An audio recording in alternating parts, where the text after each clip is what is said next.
नमस्कार, स्वागत है आपका राज्यसभा टीवी में। मैं हूं आपके साथ अमृता चौरसिया। आइए शुरुआत करते हैं मुख्य समाचारों के साथ।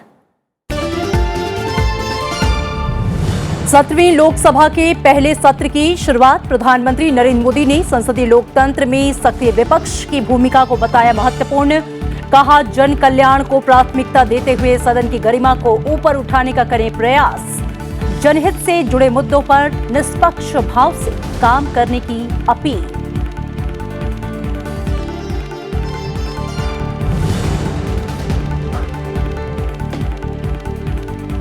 लोकसभा में नवनिर्वाचित सांसदों ने ली सदस्यता की शपथ। प्रोटेम स्पीकर वीरेंद्र कुमार ने प्रधानमंत्री, मंत्रिमंडल के सदस्यों और अन्य सांसदों को दिलाई शपथ। 19 जून को होगा लोकसभा के नए अध्यक्ष का चुनाव।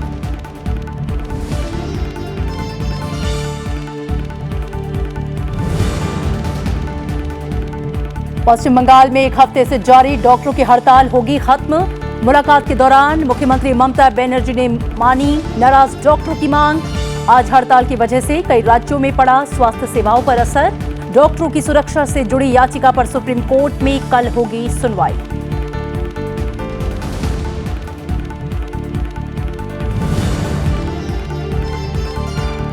बिहार में भीषण गर्मी और दिमागी बुखार का कहर। इंसेफ्लाइटिस सिंड्रोम से राज्य में अब तक 100 बच्चों की मौत।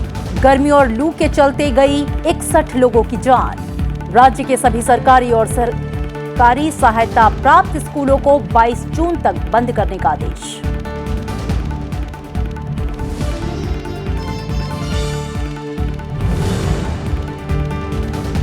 और गुजरात में उत्तर पूर्व की ओर बढ़ रहा है अरब सागर से उठा चक्रवाती तूफान वायु। आज देर रात तक कच्छ तट से टकराने की आशंका। आपात स्थिति से निपटने के लिए स्थानीय प्रशासन और एनडीआरएफ की टीमें मुस्तैद। मछुआरों को अगले 24 घंटे समुद्र में नहीं जाने की सलाह।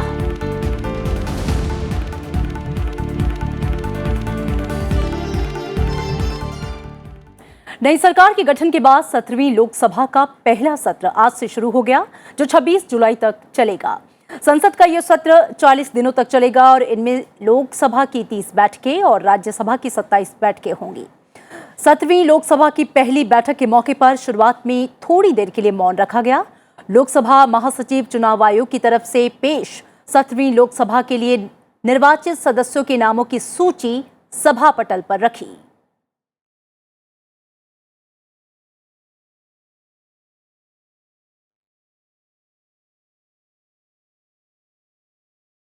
और संसद के बजट सत्र से पहले मीडिया से रूबरू होते हुए प्रधानमंत्री नरेंद्र मोदी ने पक्ष विपक्ष सभी को साथ लेकर चलने पर जोर दिया। उन्होंने कहा कि जनता ने सबका साथ सबका विकास पर जो विश्वास जताया है, उसके लिए जरूरी है कि सत्ता पक्ष और विपक्ष साथ मिलकर सबके कल्याण के लिए काम करें। प्रधानमंत्री ने कहा कि उनके लिए विपक्ष का संख्या बल नहीं, उनकी भावना मूल्यवान है। संसद के बजट सत्र से पहले प्रधानमंत्री नरेंद्र मोदी ने सबको साथ लेकर चलने का संकल्प जताया। उन्होंने कहा कि 17वीं लोकसभा का चुनाव कई विशेषताओं से भरा रहा है। पार्लियामेंट इलेक्शन का सबसे ज्यादा मतदान, सबसे ज्यादा महिला प्रतिनिधियों का चुनना, पहले की तुलना में बहुत अधिक मात्रा में महिला मतदाताओं का मतदान करना, अनेक विशेषताओं से भरा हुआ ये चुनाव रहा। कई दशकों के बाद एक सरकार को दोबारा पूर्ण बहुमत के साथ और पहले से अधिक सीटों के साथ जनता जनार्दन ने सेवा करने का अवसर दिया है। प्रधानमंत्री ने कहा कि इस सत्र के साथ नई आशाएं और सपने जुड़े हैं। देश की जनता ने सबका साथ सबका विकास पर विश्वास जताया है। वो विपक्ष के साथ मिलकर सबके कल्याण के लिए काम करेंगे। मैं आशा करता हूं कि सभी दल बहुत ही उत्तम प्रकार की चर्चा, जनहित के फैसले, जन आकांक्षाओं को पूर्ति की दिशा में हम आगे बढ़ रहे हैं, उसका विश्वास सामान्य मानवी की आशा आकांक्षाओं को, सपनों को पूरा करने के लिए संकल्प लेकर के हम जरूर आगे बढ़ने का प्रयास करेंगे। प्रधानमंत्री ने कहा कि प्रतिपक्ष नंबर की चिंता छोड़ दे, उनके लिए विपक्ष की भावना मूल्यवान है और संसद में सभी निष्पक्ष होकर काम करें। एमपी के रूप में बैठते हैं तब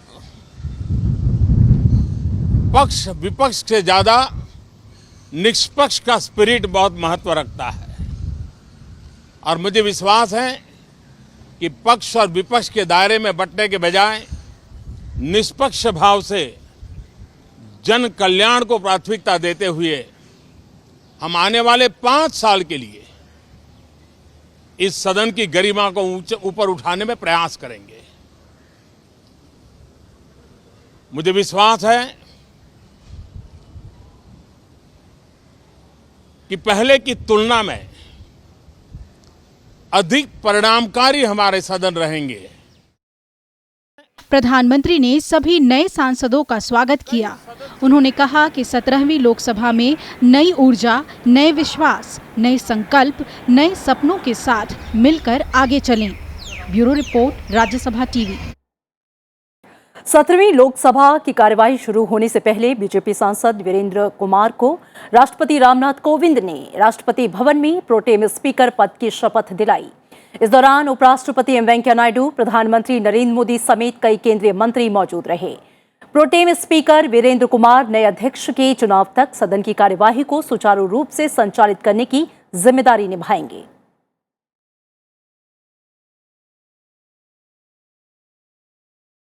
सत्रहवीं लोकसभा का सत्र शुरू होने पर सबसे पहले प्रधानमंत्री नरेंद्र मोदी ने आज लोकसभा सदस्यता की शपथ ली। प्रधानमंत्री नरेंद्र मोदी वाराणसी से लगातार दूसरी बार सांसद चुनकर आए हैं।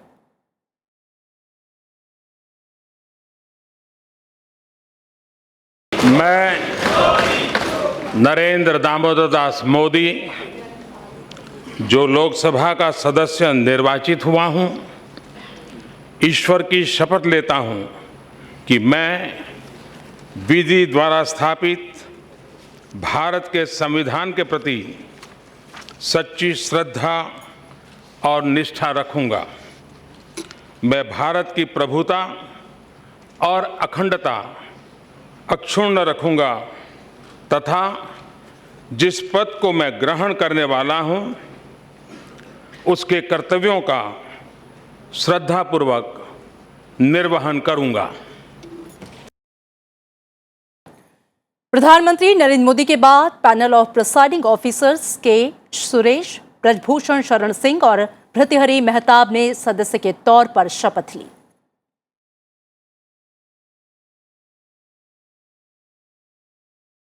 और इसके बाद रक्षा मंत्री राजनाथ सिंह ने लोकसभा सदस्यता की शपथ ली। राजनाथ सिंह लखनऊ से लोकसभा के सदस्य निर्वाचित हुए हैं। केंद्रीय गृह मंत्री अमित शाह ने लोकसभा सदस्यता की शपथ ली। वो गांधीनगर सीट से लोकसभा सदस्य निर्वाचित हुए हैं।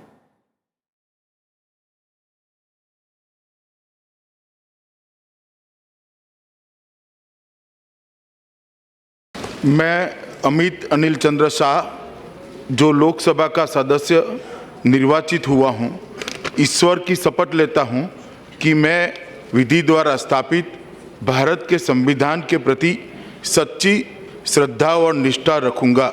मैं भारत की प्रभुता और अखंडता अक्षुण्ण रखूंगा तथा जिस पद को मैं ग्रहण करने वाला हूं उसके कर्तव्यों का श्रद्धापूर्वक निर्वहन करूंगा।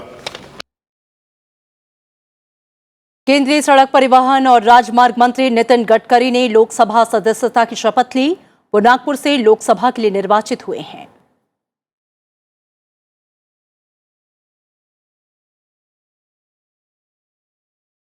इसके अलावा केंद्रीय रसायन और उर्वरक मंत्री डीवी सदानंद गौड़ा ने कन्नड़ भाषा में लोकसभा सदस्यता की शपथ ली। साथ ही कृषि मंत्री नरेंद्र सिंह तोमर, कानून मंत्री रविशंकर प्रसाद, खाद्य प्रसंस्करण उद्योग मंत्री हरसिमरत कौर बादल ने लोकसभा सदस्यता की शपथ ली। मानव संसाधन और विकास मंत्री रमेश पोखरियाल निशंक, जनजातीय कार्य मंत्री अर्जुन मुंडा, महिला और बाल विकास मंत्री स्मृति जुबिन ईरानी, स्वास्थ्य मंत्री डॉक्टर हर्षवर्धन ने लोकसभा सदस्यता की शपथ ली। संसदीय कार्य मंत्री प्रहलाद जोशी ने लोकसभा सदस्यता की शपथ ली। कौशल विकास और उद्यमशीलता मंत्री महेंद्र नाथ पांडे, भारी उद्योग और लोक उद्यम मंत्री अरविंद सावंत, पशुपालन, डेयरी और मत्स्य पालन मंत्री गिरिराज सिंह समेत केंद्रीय मंत्रियों ने लोकसभा सदस्यता की शपथ ली।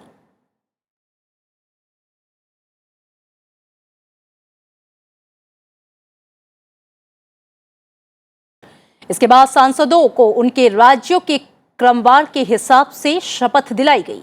वायनाड से चुनकर आए कांग्रेस अध्यक्ष राहुल गांधी ने लोकसभा की सदस्यता की शपथ ली। आज केंद्रीय मंत्रियों के अलावा दिल्ली समेत 6 केंद्र शासित प्रदेश और 20 राज्यों के सांसदों को शपथ दिलाई गई। बाकी सांसदों को कल शपथ दिलाई जाएगी। बुधवार को नए लोकसभा अध्यक्ष का चुनाव होगा।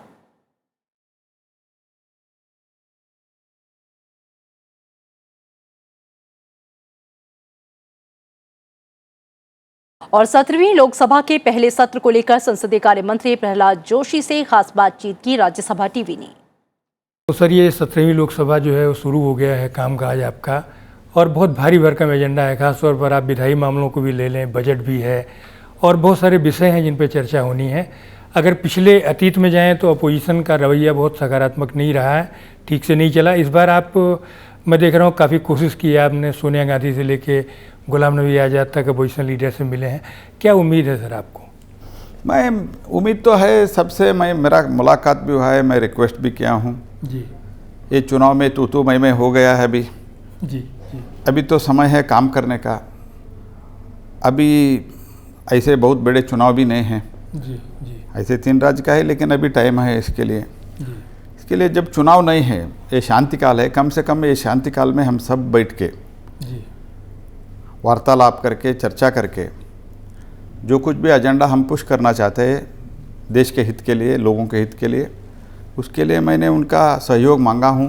Continuously we are requesting them. Even today some of the people in the house itself I have told them, I have requested them. जी। तो आपको लग रहा है कि जो बहुत सारे जो विधायी काम है, बिल्स वगैरह जो पेंडिंग है, वो इसमें इस बार उनको एक आकार मिल सकता है? मैं तो आशावादी हूँ, ऑप्टिमिस्टिक हूँ जी। मैं तो पूरा कोशिश में लगातार मैं कोशिश कर रहा हूँ जी।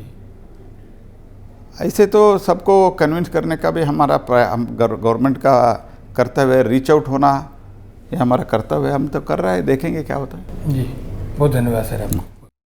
बीजेपी संसदीय बोर्ड की आज शाम दिल्ली में पार्टी मुख्यालय में बैठक हो रही है। बैठक में बुधवार को होने वाले लोकसभा अध्यक्ष के चुनाव के लिए उम्मीदवार के नाम पर भी चर्चा होने की उम्मीद है। साथ ही राज्यसभा उपचुनाव के लिए पार्टी उम्मीदवारों के नाम पर चर्चा होने की संभावना है। और आइए और ज्यादा जानकारी के लिए बातचीत करते हैं मेरे सहयोगी पंचानंद मिश्रा से। पंचानंद, बीजेपी संसदीय बोर्ड की यह अहम बैठक, किस तरह के खास अहम मुद्दे हैं इस बैठक के?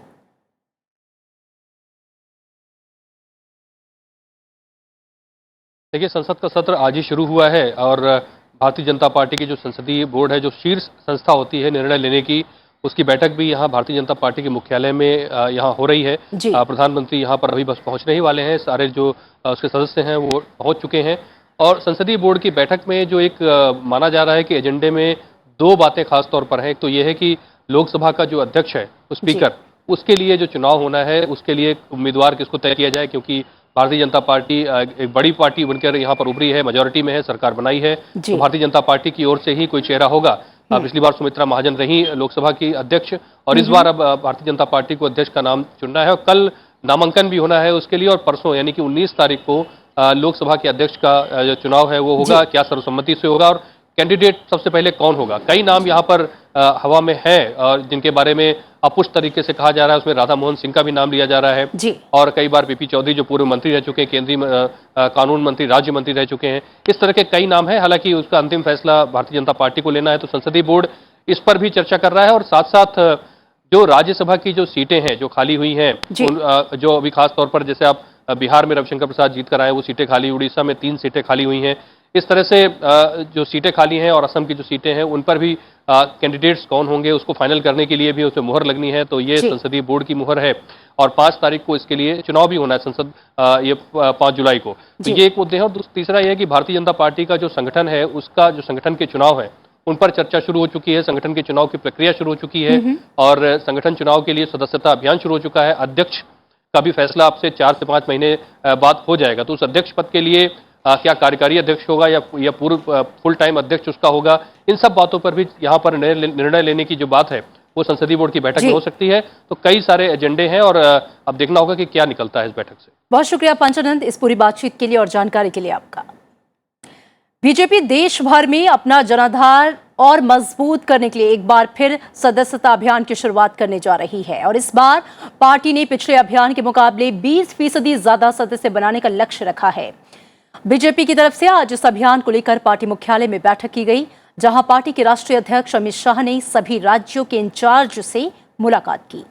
बीजेपी 6 जुलाई से 10 अगस्त तक पूरे देश में सदस्यता अभियान चलाएगी और इस दौरान बीजेपी नेता से बूथ स्तर के कार्यकर्ता तक घर घर जाकर लोगों को बीजेपी के साथ जोड़ने का प्रयास करेंगे और उन्हें पार्टी का सदस्य बनाएंगे। इस अभियान की जिला स्तर पर निगरानी होगी और इस जिम्मेदारी को बीजेपी के जिला अध्यक्ष और मंडल अध्यक्ष निभाएंगे।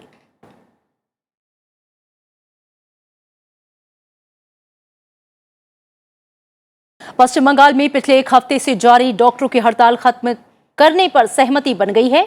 मुख्यमंत्री ममता बनर्जी और मेडिकल कॉलेज के प्रतिनिधियों के बीच बातचीत के बाद ये फैसला लिया गया। डॉक्टर बातचीत से संतुष्ट दिखे और इसके बाद उन्होंने हड़ताल वापस लेने का ऐलान किया। ममता बनर्जी ने सरकारी अस्पतालों में शिकायत निवारण सेल बनाने की सरकारी डॉक्टरों की मांग मान ली है। यही नहीं, मुख्यमंत्री ने कोलकाता के पुलिस कमिश्नर अनुज शर्मा को प्रत्येक अस्पताल में एक नोडल पुलिस अधिकारी तैनात करने को कहा है।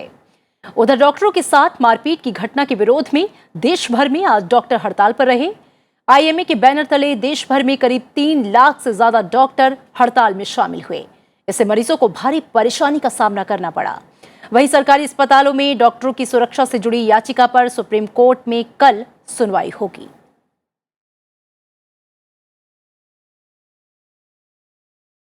बिहार में एक तरफ भीषण गर्मी के कहर से लोगों की लगातार मौत हो रही है, तो वहीं दूसरी तरफ इंसेफ्लाइटिस सिंड्रोम यानी कि दिमागी बुखार बच्चों के लिए जानलेवा बना हुआ है। बिहार में दिमागी बुखार से मरने वाले बच्चों की तादाद तकरीबन 100 हो चुकी है और जो अन्य बच्चे दिमागी बुखार से पीड़ित हैं, उन्हें बेहतर चिकित्सा सुविधा उपलब्ध कराने के लिए कई उपाय किए जा रहे हैं। मुजफ्फरपुर में एसके मेडिकल कॉलेज अस्पताल में 17 बिस्तर वाला विशेष आईसीयू स्थापित किया गया है। केंद्रीय स्वास्थ्य मंत्री डॉक्टर हर्षवर्धन ने इस अस्पताल में चिकित्सा व्यवस्था का जायजा लेने के बाद विशेष आईसीयू के लिए वहां पर कहा, जिले में जिन 4 ब्लॉकों में दिमागी बुखार का सबसे ज्यादा असर देखा जा रहा है, वहां डॉक्टरों की टीम स्थिति पर नजर रखे हुए है। मुजफ्फरपुर से सटे पूर्वी चंपारण जिले में भी बीमार बच्चों की निगरानी के लिए प्रशासन ने नियंत्रण कक्ष स्थापित किया है। और दूसरी तरफ गर्मी ने भी लोगों का जीना मुहाल किया हुआ है। भीषण गर्मी के चलते बिहार में 60 से ज्यादा लोगों की जान जा चुकी है। गर्मी और लू के चलते बिहार शिक्षा विभाग ने राज्य के सभी सरकारी और सरकारी सहायता प्राप्त स्कूलों को 22 जून तक बंद करने का फैसला किया है। इस बारे में प्रदेश के सभी जिलाधिकारियों को निर्देश जारी किया गया है ताकि बच्चों को गर्मी और लू के प्रकोप से बचाया जा सके।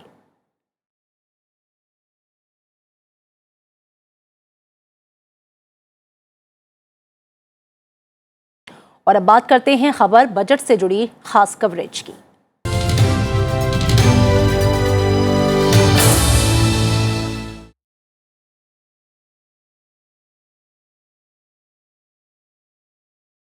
और आपको बता दें कि वित्त मंत्री निर्मला सीतारमण ने भरोसा दिया है कि कृषि क्षेत्र के मुद्दे, रोजगार सृजन और गरीबी उन्मूलन सरकार के एजेंडे में सबसे ऊपर हैं। करीब 2 हफ्ते बाद 5 जुलाई को नरेंद्र मोदी सरकार के दूसरे कार्यकाल का पहला बजट पेश किया जाएगा। कृषि विशेषज्ञों को ये उम्मीद है कि किसान की आय को 2 गुना करने के लक्ष्य को हासिल करने के लिए सरकार खाद्य प्रसंस्करण को बढ़ावा देने और सूक्ष्म सिंचाई परियोजनाओं में फोकस कर सकती है। केंद्र सरकार कृषि क्षेत्र पर विशेष ध्यान दे रही है।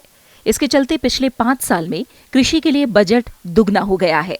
साल 2018-19 में इस क्षेत्र के लिए 57,600 करोड़ रुपए का आवंटन किया गया था।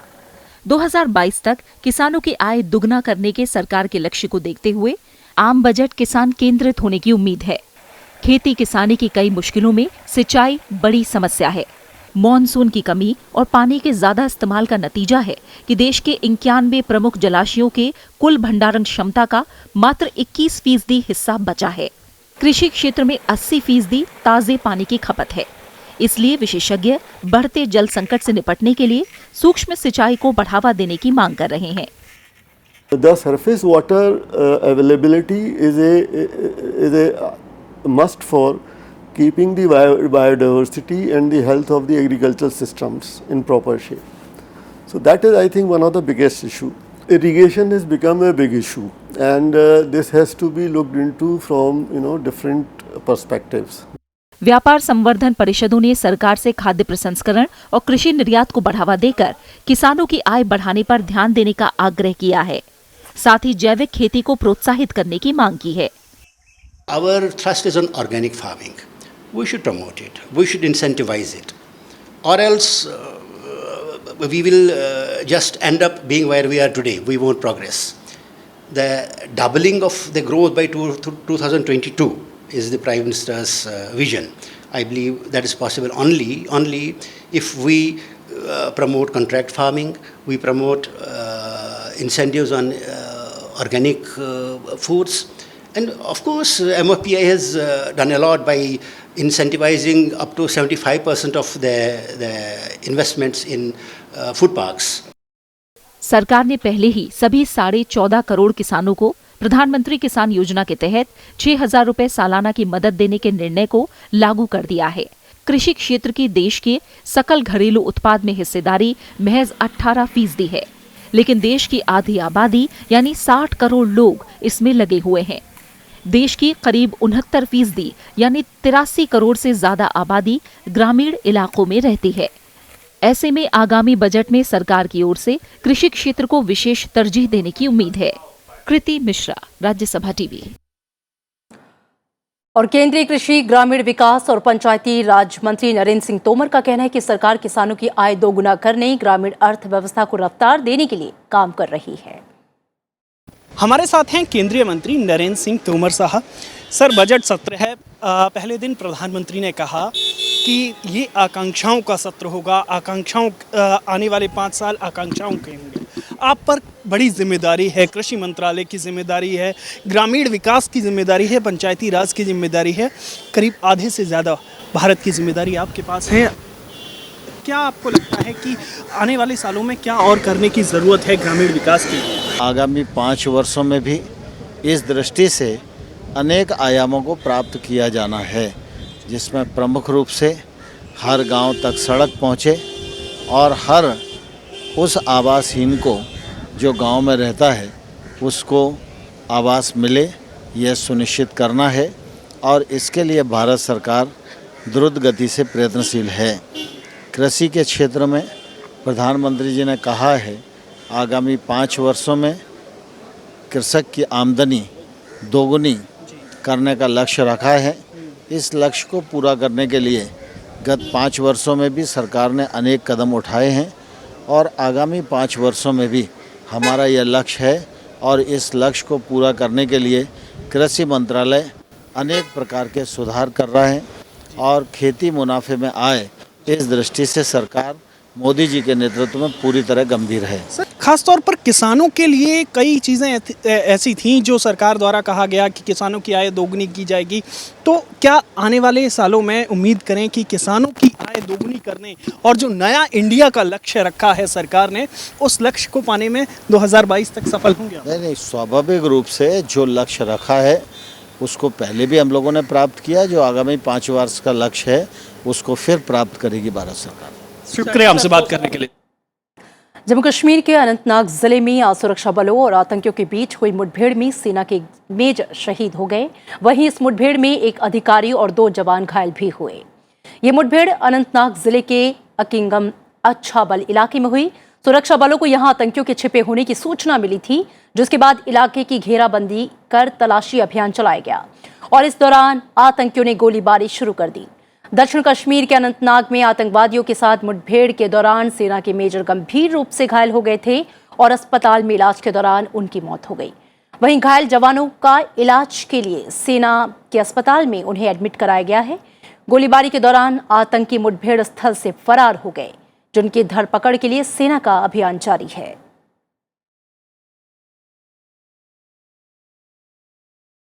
अरब सागर से उठा चक्रवाती तूफान वायु गुजरात में उत्तर पूर्व की ओर बढ़ रहा है और आज देर रात तक इस तूफान के कच्छ तट से टकराने की आशंका है।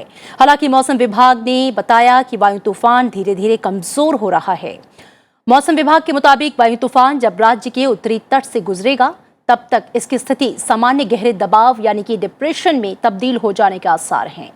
तटीय इलाकों में मौसम के प्रतिकूल रहने की आशंका है, लिहाजा मछुआरों को अगले 24 घंटे समुद्र में नहीं जाने की सलाह दी गई है। वहीं तूफान की स्थिति से निपटने के लिए कच्छ जिला प्रशासन मुस्तैद है। कच्छ तट पर राहत केंद्रों को सतर्क किया गया है। चक्रवात की वजह से इलाके में भारी बारिश हो सकती है। आपात स्थिति से निपटने के लिए एनडीआरएफ की 5 टीमें तैनात हैं। साथ ही स्थानीय प्रशासन इन तैयारियों में जुटा है कि जरूरत पड़ने पर राहत और बचाव अभियान तुरंत चलाया जा सके।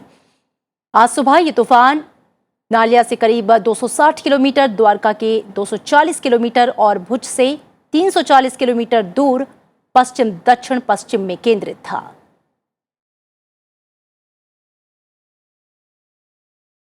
और इसी के साथ इस बुलेटिन में इतना ही। दीजिए इजाजत। नमस्कार।